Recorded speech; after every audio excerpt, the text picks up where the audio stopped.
Asaan? Asaan? Wala sa kanan, wala sa kaliwa dahil nandito sa inyong harapan ang ano, matatapat, ano, masisipag, Ang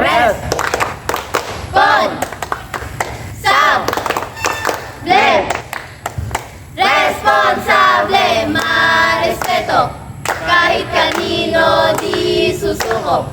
Tutulong-tulong ganyan kaming responsable, handang tumulong ng may pagtsatsaga. O maestra, mababait to o maestro, magagalang o maestra. Responsable ganyan kaming responsable, handang tumulong ng may pagtsatsaga. Pangkat 2. Responsable.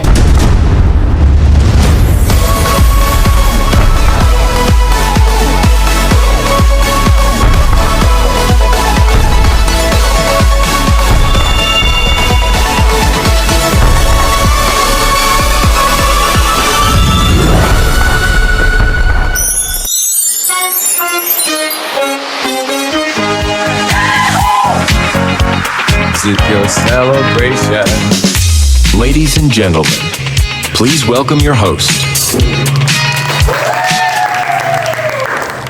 Magandang araw, Gabi. hapon mga kaibigan. Welcome sa Kwento Mo.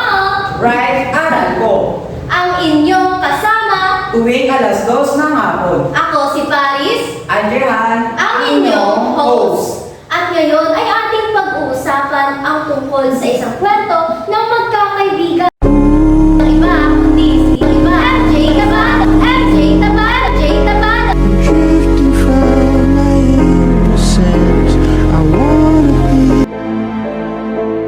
At ang nagsa ang iba, kundi MJ Tabada, MJ Tabada. Mas magaling ka.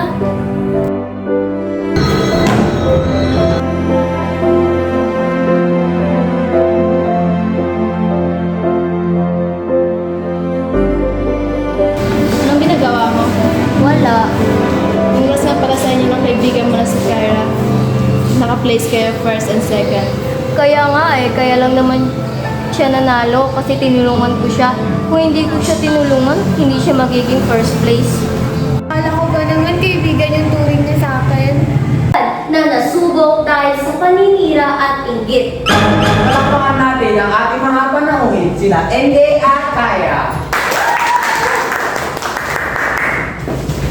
Magandang hapon mga naglalandahan naming mga bisita. Kamusta naman kayo? Alright lang ba kayo? Kaya, ano ang inyong panig tungkol sa nangyari sa inyong dalawa? Masaya sana ako sa pagkapanalo ko, pero nalungkot ako nang malaman kong sinisiraan ako niya. Best friend ko siya kaya hindi ko inaasahan na gagawin niya sa akin. Hala, ang ganun pala. Ano po nang mangyayari sa friendship mo na? Alright, NJ, ikaw naman. Bakit mo yung nagawa? Inaamin ko, dahil sa inggit, nakapagsalita ako ng hindi maganda. Obligasyon kong ako ay ng mali ko dahil ginawa ko yun na may pusa at hindi napilitan. Kung may pagkakataon kang baguhin ang pangyayari, ano ang gagawin mo? Siguro pag-iisipan ko ng paraan bago ko magsalita. Mas pipiliin ko yung makataong kilos at hindi makakasakit. Kasi kahit layunin ko ipakita ang nararamdaman ko, mali ang naging paraan ko. Kung sinabi mo lang sana sa akin ng direkta, maiintindihan ko pa. Nalungkot na din talaga ako kasi hindi ko inaasahan na masabi mo sa akin na walang pag-aalinlangan. Tama kayo. Ngayon layunin ko ang ayusin ang pagkakaibigan namin. Pananagutan ko bilang kaibigan na suportahan si Kyra at hindi siraan. Salamat MJ, pinapatawad na kita. Natuto tayo sa bawat kilos na may obligasyon at bunga. Kaya piliin natin ang mabuti. True friendship! So, bago tayo magtapos, mga kaibigan, may itatanong muna ako sa inyo. Kung kayo kaya si MJ, pipiliin niyo ba magsalita ng masakit ang dahil daw sa inggit? Hindi!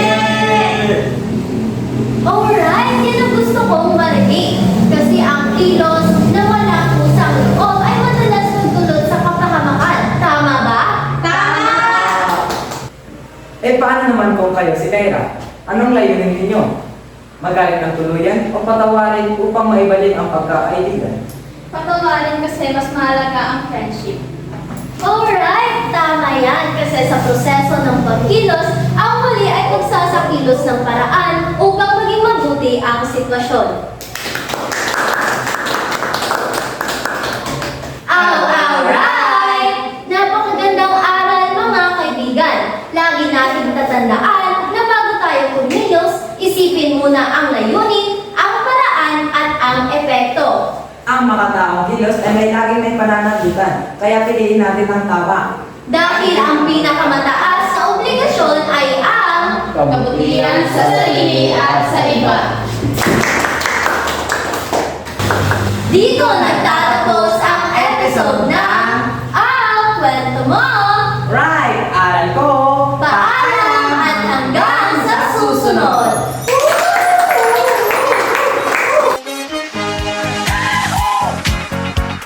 It's your celebration. Pangkat dalawa! Responsable!